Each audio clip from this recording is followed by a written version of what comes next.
दिंडोरी तालुक्यात पालखेड डावा कालव्यात युवक बुडाला। दिंडोरी तालुक्यातील पालखेड धरणातून पालखेड डावा कालव्यात पिण्याच्या पाण्यासाठी 1 जून पासून आवर्तन सोडण्यात आलेले आहे। या कालव्याच्या पाण्यात नाशिक येथील एक युवक पोहताना बुडाला असून सदरील युवकाला शोधण्याचे शोधकार्य युद्धपातळीवर सुरू आहे। हेमंत गोरक्षनाथ कडलक, राहणार सातपूर, नाशिक असे या युवकाचे नाव आहे। सदरील युवक जोपूळ येथील त्यांच्या नातेवाईकांकडे आला होता। दुपारच्या सुमारास हा युवक पालखेड डावा कालवा जोपूळ हद्दीत पोहण्यासाठी गेला असता त्याला पाण्याचा अंदाज न आल्याने तो बुडाला। त्याच्या साथीदाराने गोरक्षनाथला पाण्यात बुडताना पाहून आरडाओरडा सुरू केला, परंतु पाण्याचा वेग जास्त असल्याने सदरील युवक सापडू शकला नाही।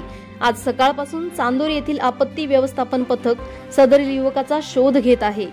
सदरील परिस्थितीवर स्थानिक प्रशासन, तलाठी तसेच वनी पोलीस ठाण्याचे सहाय्यक पोलीस निरीक्षक सुनील पाटील यांच्या आदेशानुसार वनी पोलीस ठाण्याचे पोलीस कर्मचारी लक्ष ठेवून आहेत। जी मराठी न्यूज साठी दिंडोरी तालुका प्रतिनिधी दीपक गवारे।